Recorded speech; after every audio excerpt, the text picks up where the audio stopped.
We're getting ready to have Isiah Thomas on very shortly, so stick around for that. First, we're going to do the news, and then we're going to get to Isiah at some point. Photo Abdul, what's happening? LILC2607, Janique Davison, John Fritchie. Let me see. Yeah, because Michelle B45 is a simple name. Why you gotta have a fucking name with LY_TY_2003.47 Tango Bravo underscore? I can't deal with all that shit. How can somebody search your fucking name? Hectic Sav, that's simple. That's simple. Carly 2385, okay, I can remember that. If it's harder than the phone number, forget it, man. Fuck it. We got the beat 93.3, the best in Jacks. Yes, I've been in Jacksonville on the radio for 20 plus years. I love Duval. So let's start here, okay? Tonight we're gonna have Isiah Thomas in the building. If you are a fan of basketball, this man is amazing. He is a Hall of Fame basketball player, one of the top 50 in the sport ever. Not of some time, of all fucking time. So this is a man that if you know anybody that likes basketball or the NBA, you need to get him. You need to get off right now and say, listen, Isiah Thomas gonna be on with Fatman Scoop. This shit gonna be crazy, because I have so many questions that I want to ask. When I did the questions for the interview, I didn't even do them like in, usually I break them down like in errors. I mean, not errors, but I break them down in place. I didn't even do that. There were so many questions, I'm just going to jump from here to here to here to here to here. RMWS 86, what's happening? So Jari, what's going on? X Chelsea X, how you feeling? So it's just so much knowledge that he has of the game. It's so much that he's done in the fucking game, and it's so much that he can report as a journalist now about the game.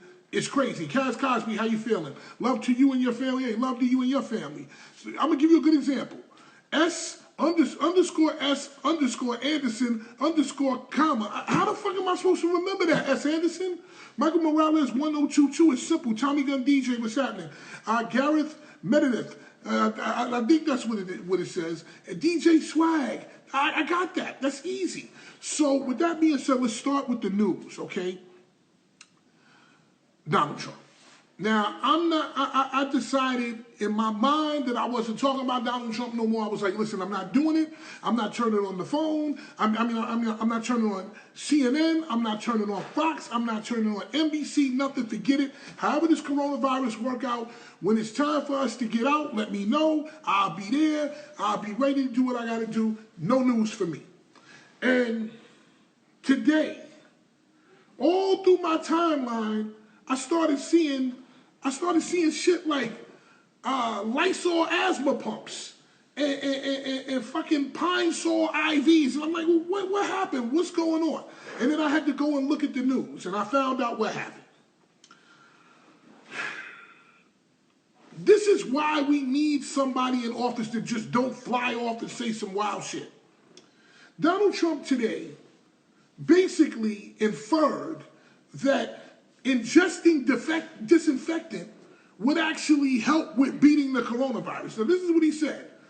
Quote unquote, I see the disinfectant where it knocks it out in 1 minute. And is there a way that we can do something like that by injection or almost a cleaning? Because you see, when it gets in the lungs, it does a tremendous number on the lungs. Now, here's the thing, okay?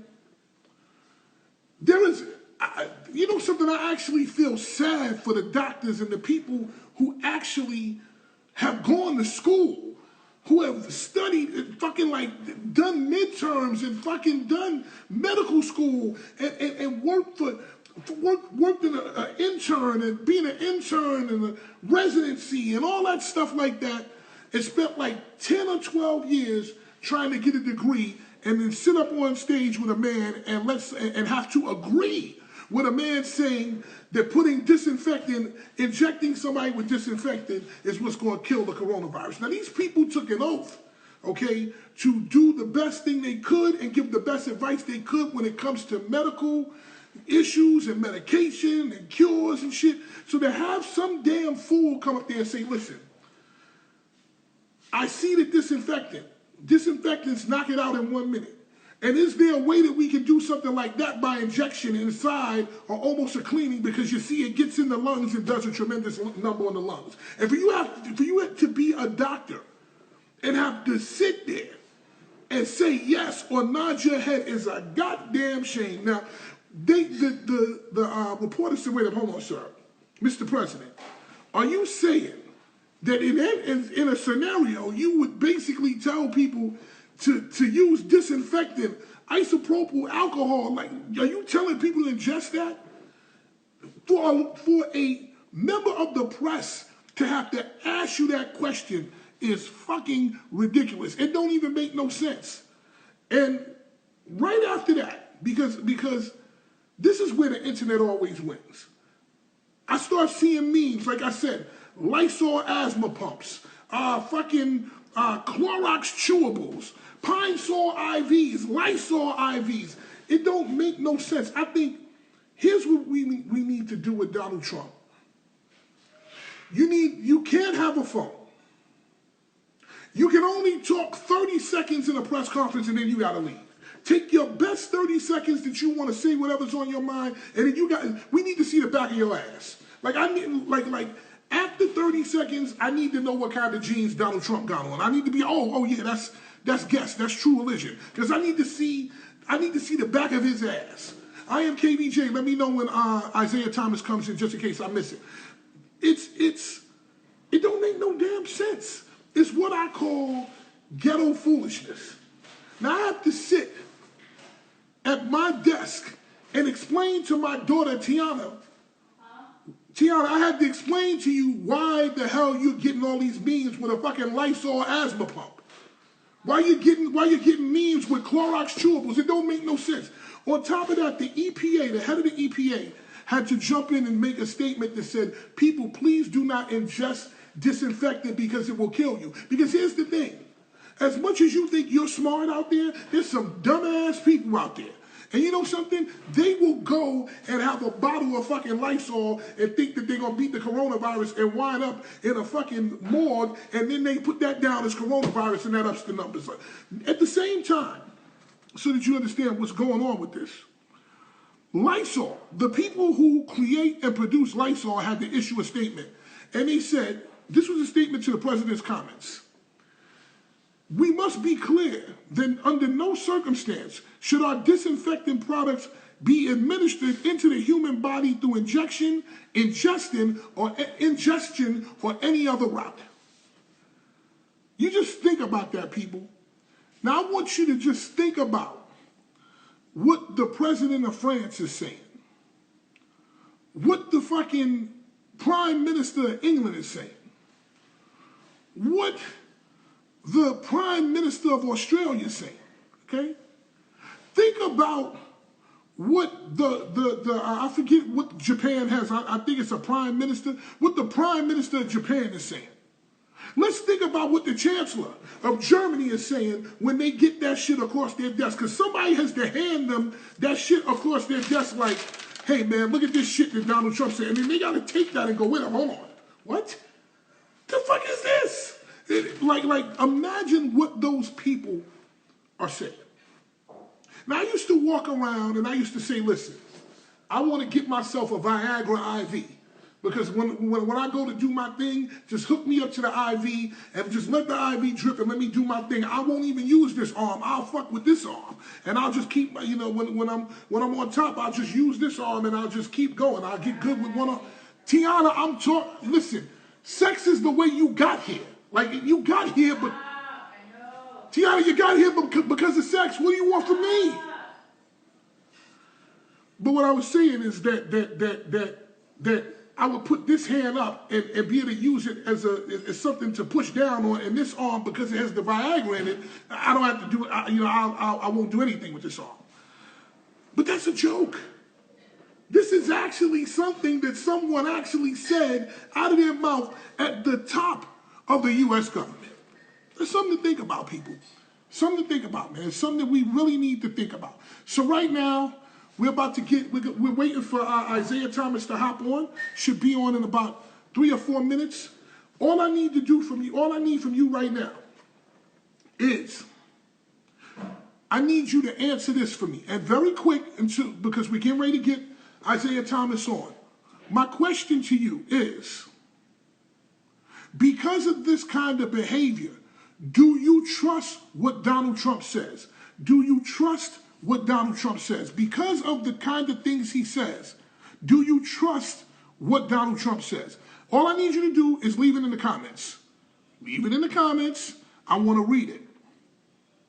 I need to know what you guys think. Because as much as I would want to trust him, I don't know if I can trust what he's saying. Like I've already kind of checked out to what he's talking about. You know, I don't even listen to it. It's almost like I don't trust, because I don't trust what he's saying. I don't trust anything that anyone up there is saying. You know, I don't trust anything that any of them are saying. So this is what's scary about leadership, people. Here's what's scary about leadership. If no one can trust you, then how are they supposed to believe you? If no one can trust you, how can someone take you seriously? If no one can trust you, how can I respect you? That's all.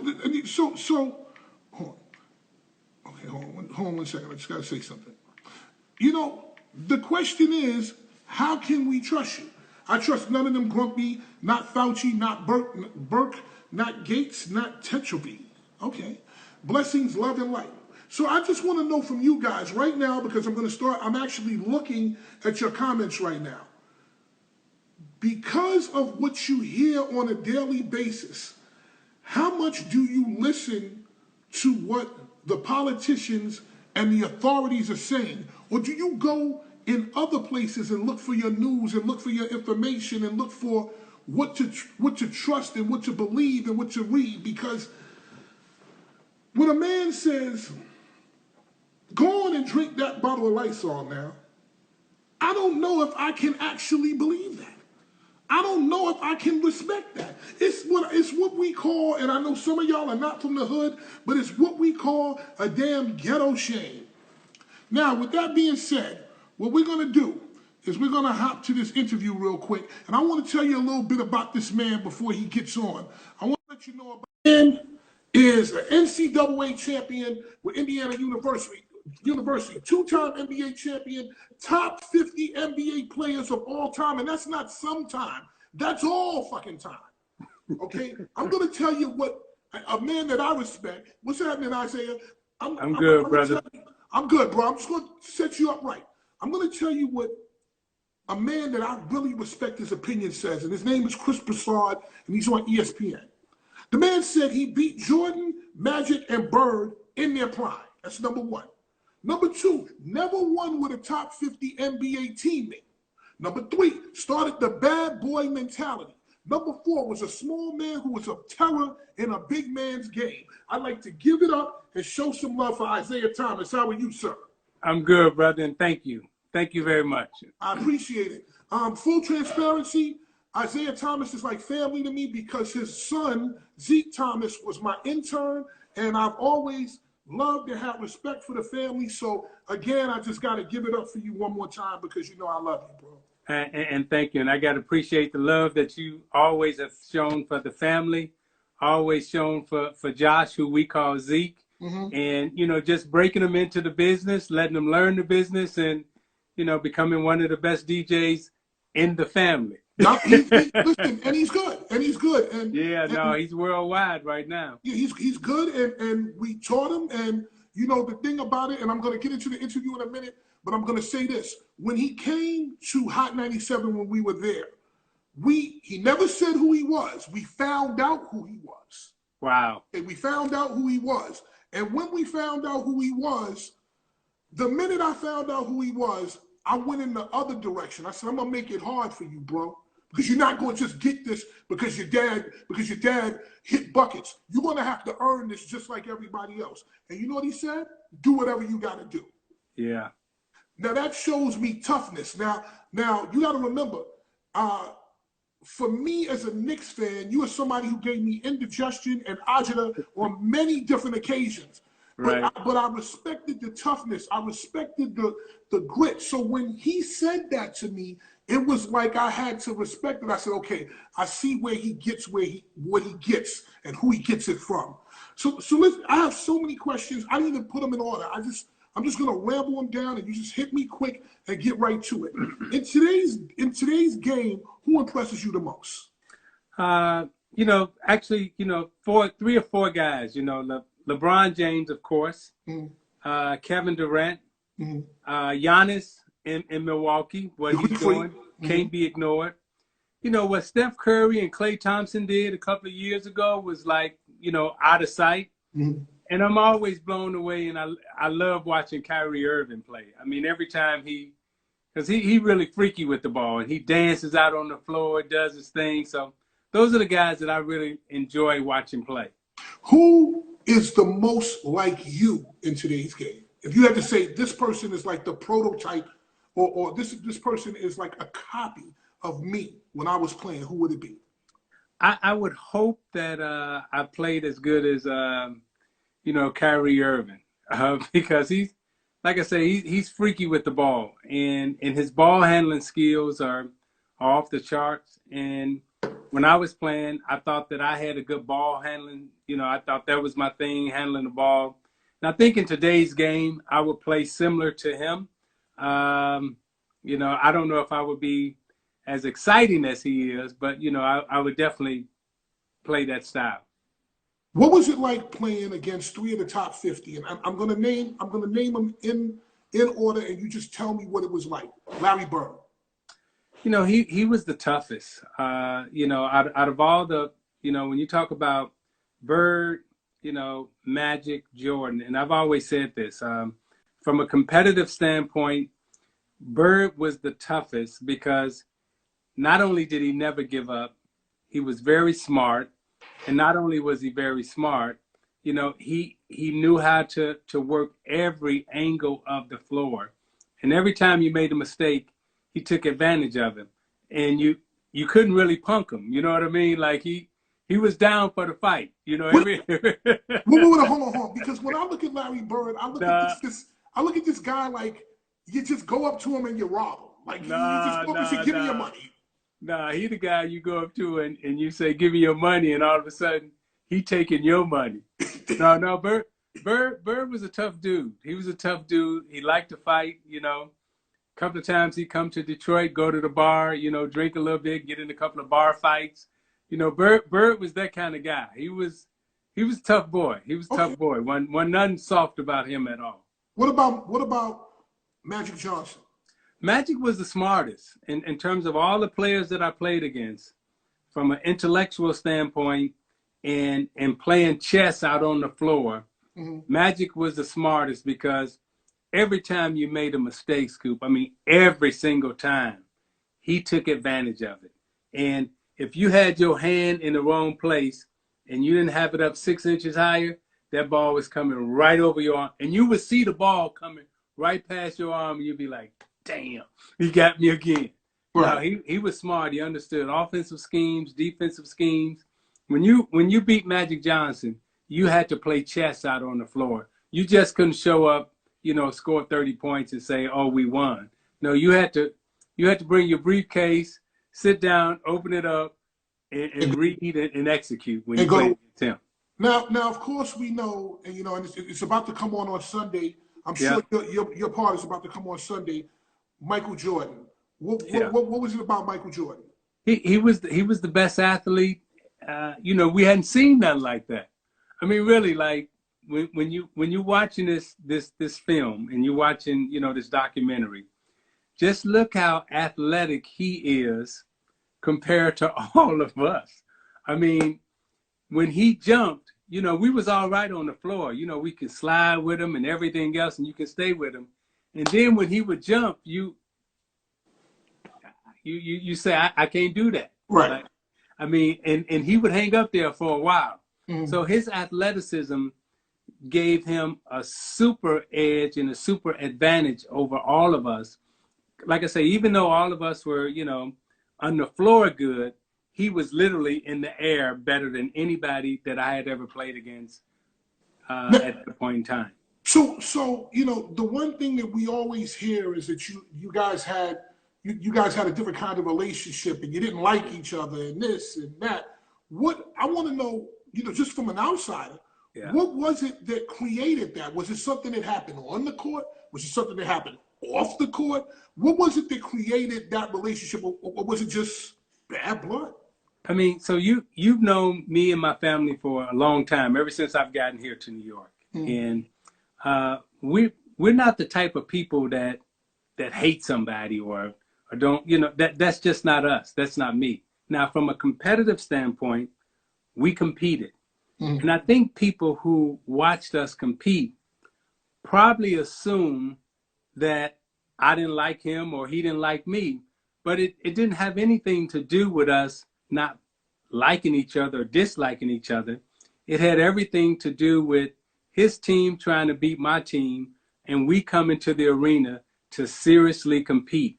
And I think because we competed so hard, people probably draw the conclusion that, oh, they must not like each other. And I'm here to say, hey, you can compete hard against somebody and still be okay. You don't have to hate somebody to compete hard against them. At least I didn't. I always felt like, when I came to the arena, I came to have a good time. I came to play. I'm going to play hard. I'm going to also have some fun with the fans and everything else. Mm-hmm. But at the end of the day, I want to win. And that other person was trying to win too. And it just so happened that I like to say I won more than he did. Okay, so what you can say, because you beat him in his prime, with the word when because as a spectator and somebody who was growing up in that time, yeah, the term that people used to use for the way you guys played the bad boys, the Detroit Pistons, was jail ball. It was like you were playing in a prison. Like, you elbow somebody and you elbow them because you're gonna see them in the shower tonight, or whatever the case may be. You guys played hard.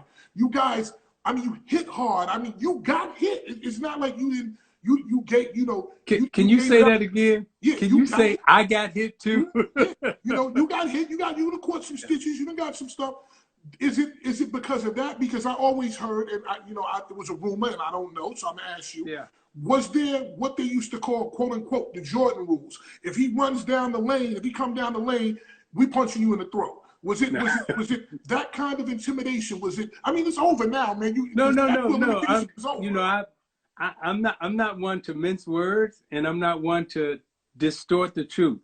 So the Jordan rules was a defensive scheme that we came up with.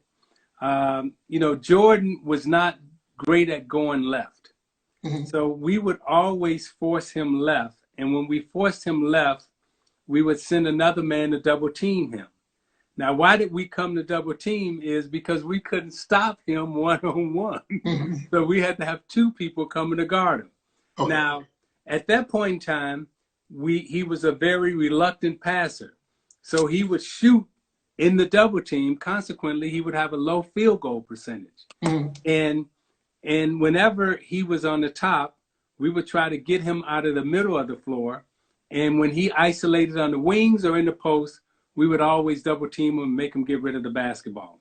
Now, what I said earlier was that when he got in the air, Scoop, when he got in the air, I'm just saying that. It's over. It's over. It's over. Just watch it. It's over, right? It's like watching a plane. Like, you just watch a plane take off. All right. Exactly. So what we tried to do is make sure that when he got in the air, because everybody wanted to see Michael Jordan dunk. That was the thing. You paying to see Jordan dunk. And we always said, well, we're not going to let Jordan dunk. We're going to foul him and send him to the foul line and make him make 2 free throws. Okay. Those were the rules. Okay, so those were the Jordan moves. If you're just tuning in, people, we're talking to Isiah Thomas. And if you're new to the show, don't forget to follow me. We do this every night at 7 p.m. News, talk, opinion, crazy nonsense, and of course, celebrity interviews like Isiah Thomas. The bad boy mentality. Where did that come from? Did you create that in on the team, or what was the process? How did that tough as nails mentality take place? Yeah, key word, you said what was the process? So when I came into the league, the Philadelphia 76ers, when I came in, they were the top dog. Dr. J, Moses Malone. And then they were always going against Boston. And I don't know if you remember the fight that Dr. J and Larry Bird had. I don't remember that. Oh man, you got to go get some film on that. YouTube Dr. J Larry Bird fight. I mean, they like hooking, man. They like hitting each other in the face. So that was, I think that was 83, 84, and I mean, and they fighting hard. So Boston, Philadelphia, that was a serious rivalry back in the day. That was the rivalry. And they were going at it. So we having to compete against Dr. J, Moses Malone, Larry Bird, and the Celtics in the Milwaukee, but that's how we got tough. That's who taught us how to play. That's who taught us how to be physical. You got to be rough. And we had some battles with Boston, a lot of battles with Boston. And so in the 80s, it was Boston, LA, Philly, and the Detroit Pistons. Right. Those were the 4 champions. And the Knicks were not, and just to get that, man. What I want to No, but I will say this: if Bernard King, I think it was 85. I think y'all took Boston to 7 in 84 or 85.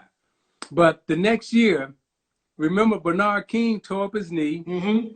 I think Cartwright got hurt. Y'all had a slew of injuries. But that team with Bernard King, if Bernard King would have stayed healthy during that period of time, I do think New York would have got one because they were that good, they was that tough, and Bernard King was killing everybody. Bernard King come and hit 50 on you and then go have a salad. What I'm trying to understand, because back then rivalries were rivalries, like you said. Yeah. Why is it not like that today? Like everybody's hugging, we're gonna go to dinner after the game. Why is it not that way now? What has made it so what people call soft? Why? Well, the rules changed, and it went from not being a real physical league to I guess you would say a kinder, gentler league. And right. And the rule change was the NBA league office, instead of watching us shoot jump shots, they thought it would be more exciting if they opened up the lane so people can dunk. And they wanted to market the dunk more than they wanted to market team play. So therefore they changed the rules so you can get to the basket easier and dunk and everything else. And that's why it's a different kind of game, because the rules are drastically different. Okay, so it's not about maybe AAU where all these kids now play together and all that stuff. That's not what the issue is, basically. No, not in my opinion. I think the issue is the rules that they have now. They don't allow the defender to really get into you and defend, and thus create competition. The defender has to really stay 2 feet away from you, can't touch you. So offensively, you can do anything you want to do and be pretty and go to the basket and, profile and, put your hand up, take a picture. And, so there's no resistance. Right. And back then you had what made the offenses so great, and what made Jordan so great is that Jordan had defensive resistance. He just wasn't able to do what he wanted to do until he got in the air. Right, and then once he's in the air like that, that's it. Like, oh man! I mean, back then you guys could shoot somebody on the court, and they said, "Oh no, that's not a foul. Keep playing, keep playing." You were an executive and a player. Which one is harder? Is being an executive harder or being a player harder? I think being a player is harder. And the reason why I say that's harder is because if you have to win as a player, okay, then what you got to be able to do in terms of playing and thinking. So the physical along with the mental comes into play every single night. You know, as an executive, you're not exhausting yourself physically in terms of stamina and then having to make critical thinking decisions under duress, under pressure, and under exhaustion. So the physical along with the mental from a playing standpoint makes it harder. As an executive, the most difficult thing is trying to put together a team that has the right chemistry. I didn't find it difficult to find talent and to put together talent. I always found it difficult to find the right chemistry that would fit. And that's the elusive thing in sport. No one has really figured out that answer yet in terms of putting chemistry together. Everybody can put talent together, but then you have to get lucky to find chemistry. And that's what I was going to ask. As a coach, how do you keep a locker room happy? What's the key? Like, do you throw like 7 light-skinned brothers together like the Golden State Warriors, and they're all light-skinned and they're happy and it all works? Like, how do you do this? Like, how do you make a locker room happy? You got 12 guys that, have to coexist all the time. As a coach, because you did it as a coach, what is the way that you do that? So I was very successful as a coach in Indiana. And in New York, I wasn't as successful as a coach. That I coached in New York 2 years, and in 1 year I shouldn't even been coaching. My head was so messed up I shouldn't even been on the bench. But the years that I coached, the thing that I always tried to do was make sure that we had discipline throughout the ranks, and there is a pecking order. The best players, I demanded a lot out of our best players, and the players who wasn't as good as our best players always demanded that they had to reach.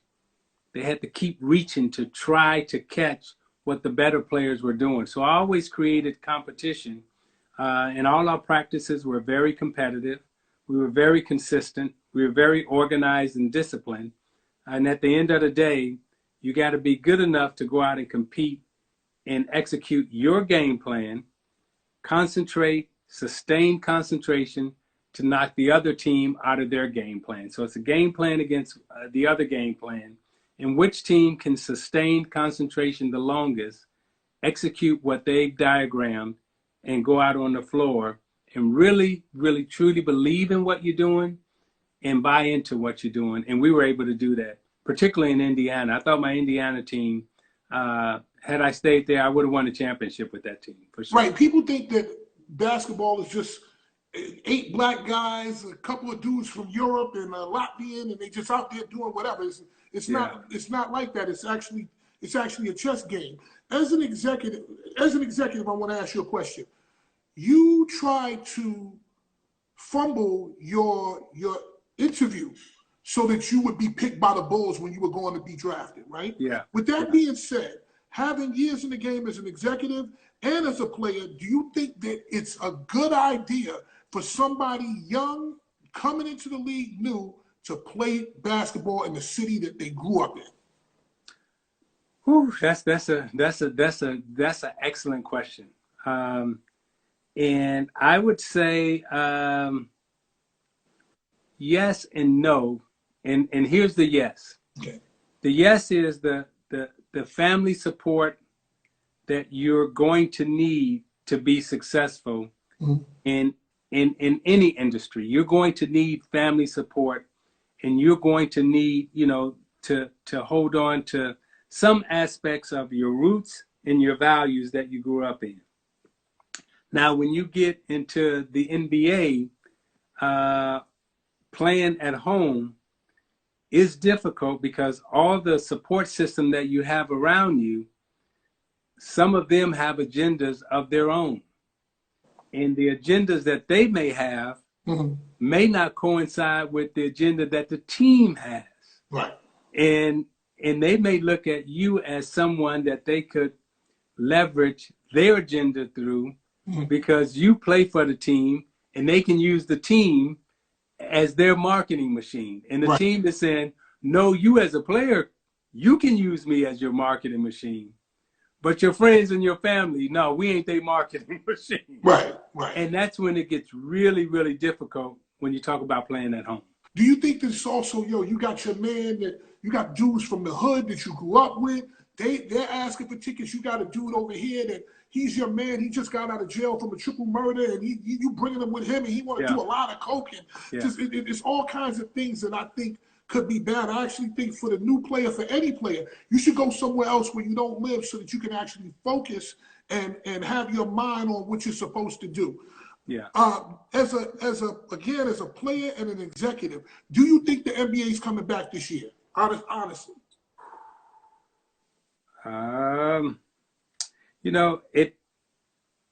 It doesn't depend on the NBA, and it doesn't depend on the fans. It depends on what the virus says. Right. The virus will tell us what we can and can't do. And right now, the virus is saying, don't you even go outside, brother. Because if you go outside, I got something for you. Right. And right now, the virus is the bad boy. The virus is the baddest thing on the block.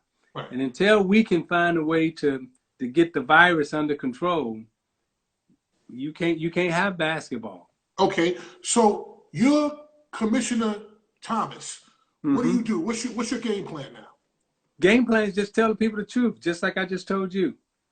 We are all in a waiting and a holding pattern, right? And it's going to depend on testing. Can we get adequate enough testing? Can we find a safe place and a safe environment to play? Right. And from a societal standpoint, can we build comfort and trust back within society and a fan base to get them to come into an arena and enjoy watching the red team against the blue team and not thinking about the virus. Right. That I believe socially and societal-wise, that's going to take a minute. Yeah, exactly. How are we going to get 30,000 people in a stadium and not go like this when somebody coughs and not go off? 2 more questions for you. If you had to pick 4 players to play with in a game where if you lost, that's it, you lose your life. You had to walk in. Now you get to play, but you got 4 players from the NBA, past, present, whatever, that you have to walk in that game with. Your life depends on getting that win. Who are the other 4 players? They don't have to play the position. They just have to be 4 players. They don't have to be, you don't have to slot in or whatever, just 4 players. Who do you take? You got to win this game, bro. And I'm on the team. Well, they got your casket over here. If you don't win the game, it's you and 4 other players, past the present. Who do you pick? I just want to say something. You're the only person that ever asked me some crazy stuff like this. The top 5 players to save your life. And it doesn't have to do with whether you like them. Doesn't have to do with whether you cool with them, you're not cool with them. The people that you would be like, I have the best chance to not get in that casket. Who is it?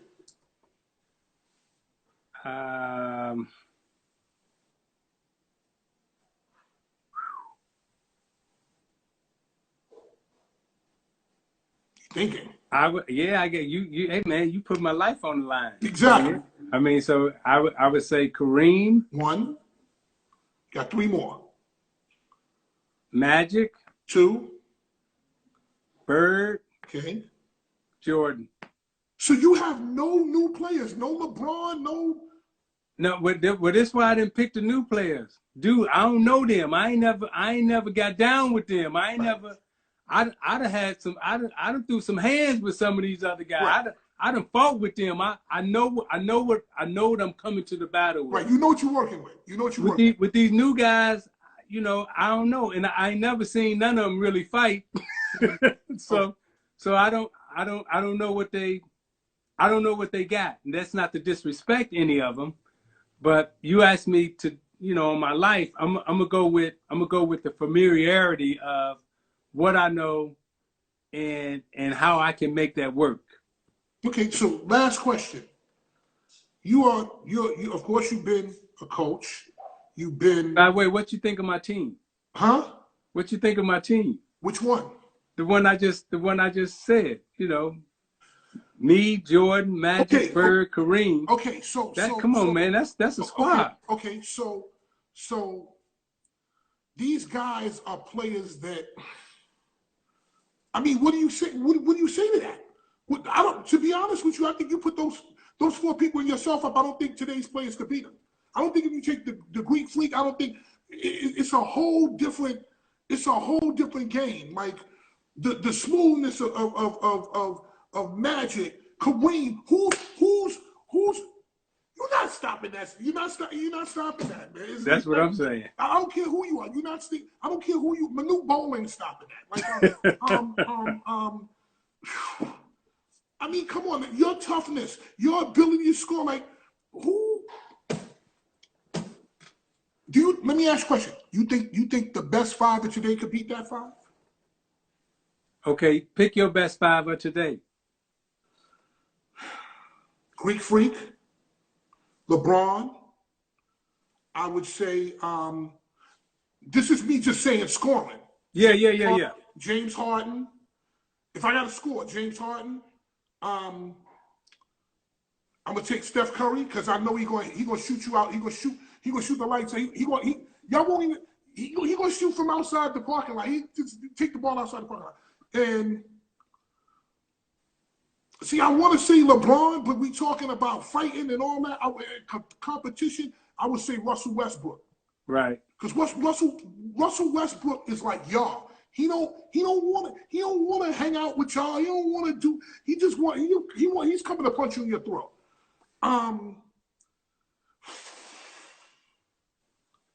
It's tough, ain't it?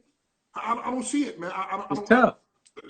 Do you think with all those scorers on that team, you think y'all could stop that team that I just came with?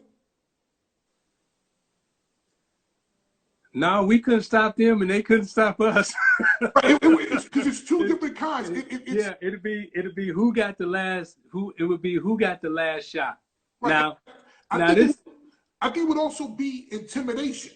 So I think it would be the game today is not the game back then. Like Charles Oakley would shoot you in your throat and then go have a salad. He wouldn't even. Like these guys would. It's different, man. It's different. Yeah, I think you guys would do things that they're not ready for today. Yeah, and it depends on which rules you're playing with, right? Right. You know. Right. If you're playing with the happy rules, maybe. If you're playing with the non-happy rules, maybe. Last question, because this is the last question. What is more important to a team, a player or a coach? And who's the best coach you ever had when you played? That's from the first time you bounced the basketball to the time you retired. I would have to say that what's more important to a team is definitely the player. If you got a great player, you got a great player. The player definitely is the most important thing. And the best coach that I ever played for, that's tough. And the reason why I gotta let you know who the coaches I played for. So my high school coach, Gene Pingatore, is in the Hall of Fame. Okay. My college coach, Coach Knight, Bob Knight, is in the Hall of Fame. Hall of Fame. My NBA coach, Chuck Daliy, is in the Hall of Fame. He looks like he looked like a gangster. He looked like he cut you with a potato knife. Yeah, and I made it to the Hall of Fame. Right. So which one of my Hall of Fame coaches is the best? Okay. So is it an amazing player against Greg Popovich? Like, is it which one do you pick? Amazing player or Greg Popovich? You got a team. Which one you want? If I had to choose between Tim Duncan and Greg Popovich, give me Tim Duncan. So you think the coaching, even though that guy's an amazing coach and everything, you think the talent is still supersedes everything? Well, this is what Chuck Daly had a great line. Chuck Daly said, you know, and my coach Knight would always ask me, whenever I came to the bench, he would ask me this question: can you make a shot right now? And I would say, yeah, I can make a shot. And then he would say, because whatever play I draw up, if you don't make the shot at the end of this play, the play didn't work. That's it. End of story. Yeah. So the players got to make the shot. So then end of story. Player as opposed to coach. I want to thank you for coming through. I appreciate it. I got so many questions, and I got questions from the people, but we'll get to that in another time. Take care of the family and be safe where you are, man, and we'll talk later. All right, brother? Well, thank you. And if you want to take one question from the people, you can. I'll stay another minute with you because, you know, I know you got an audience and everything, and I want to please them. And I also want to show them, you know, this muscle gel that we got for Vessel. Oh, you know, speak home. We're going to get to that. Oh, yeah, I got some cannabis and some CBD and some champagne and everything right now. Okay, so let me ask you a question. Hold on. Did somebody ask me, what was the challenges of coaching the Knicks for you? You know, the challenges for me, you know, in terms of coaching the Knicks, as I said, my first year, if you remember when I was coaching the Knicks, we only missed the playoffs by 2 games. And I had a very young team and they all got injured. Jamal Crawford got injured at the end of the year. Jamal Crawford, that was the craziest story. Jamal Crawford, we playing the Miami Heat, and Jamal Crawford goes for 50 against the Miami Heat. I think makes 16 straight shots, having a game of his life, and we rolling. Right. The next morning, we come to practice, and they say Jamal Crawford is out for the season. I go, what's wrong? They say he broke his foot. I say, he just scored 50. What do you mean he broke his foot? So Jamal Crawford goes out, Channing Frye, David Lee. So at the end of the season, my first year, we have a rash of injuries. I come back my second season, and my head is so messed up. You know, my mother's dying, you know, all types of stuff is going on. And I never should have been coaching that second year, mentally, spiritually, energy wise.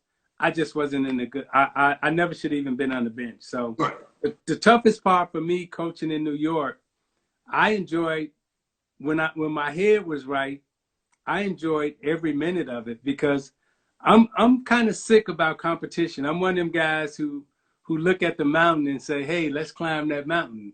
And they go, why? Because nobody else has done it. Right. You know, and that's how I felt about, you know, trying to win the championship in New York.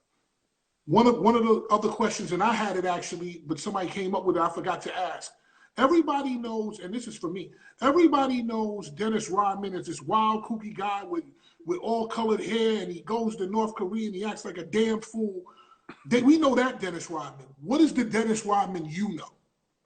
The Dennis Rodman that I know is really smart, very, very sensitive soul, caring guy, would give you the shirt off his back. And, you know, the wild, crazy guy, this is how genius Dennis Rodman was and is. Dennis Rodman was making $800,000, averaging 17 rebounds for the Detroit Pistons. Mm-hmm. Dennis Rodman put on a wedding dress and some lipstick, and they gave him $17 million for averaging 17 rebounds with the Chicago Bulls. Because it was marketing. It was marketing. Yeah, that's how Britain now. 800,000, 17 million. The same number of rebounds. Same person. Same person. You know, so that's what, and you know, we love Dennis. We was actually here tonight. We was having a discussion about him. You know, he's one of our favorite people. Okay. Tell us about the products that you have, because you said CBD. Yeah, so my son and I, we bought into a CBD and THC company, but basically it's our muscle gel. Okay. It's the highest rated muscle gel that's on the market right now, and it's called Vessel, VESL oils. You can go to the website and pick it up. And what we discovered in the CBD space, we got a couple of NBA players, NBA teams, WNBA players, so forth, and athletes trying out our product. But what we discovered about CBD is that, and I didn't know this, but inside of our body, we have what we call the endocannabinoid system. And the endocannabinoid system, responds directly with the plant. You have CB1 receptors and CB2 receptors. So what we've done is just try to make holistic medicine naturally healing. And what our muscle gel does, it helps you with inflammation and pain. And as an athlete, those are the two things that you're fighting. You're fighting muscle soreness, inflammation, and pain. And that's what you're trying to get your endocannabinoid system to react with, to respond to naturally, as opposed to taking an artificial pill. So that's what we do. Do you feel like the NBA is going to okay weed because of CBD? Do you think that's coming? So the THC part, I think, will always be problematic.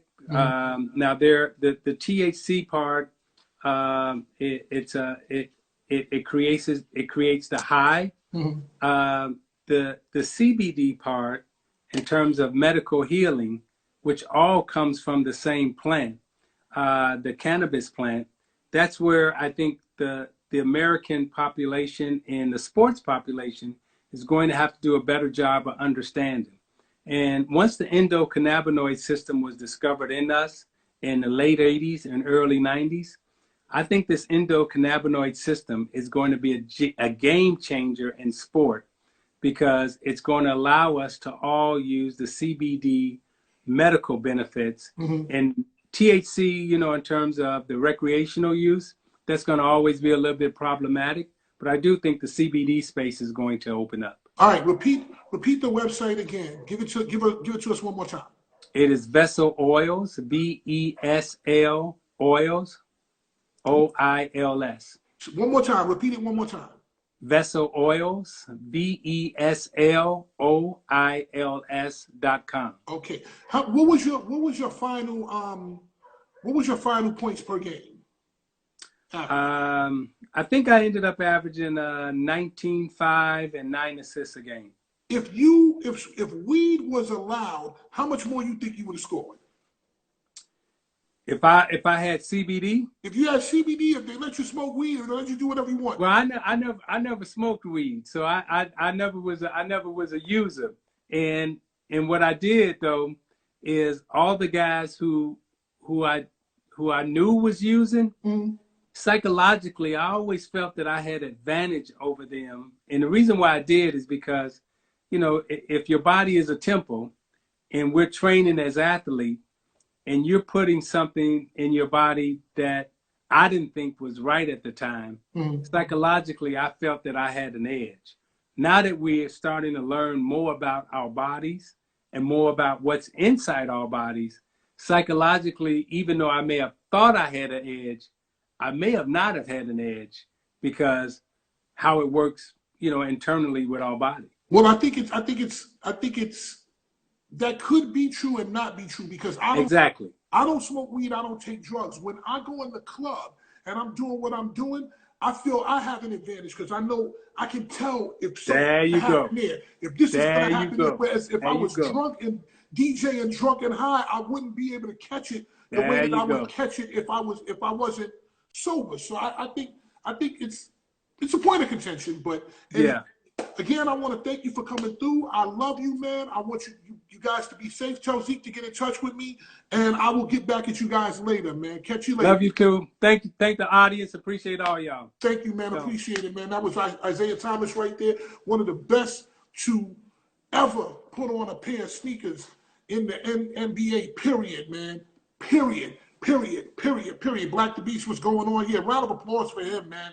He came on here and just dropped gems. Just dropped gems, man. Like, there's nothing else that I could really even talk about. And I asked almost every question that I wanted.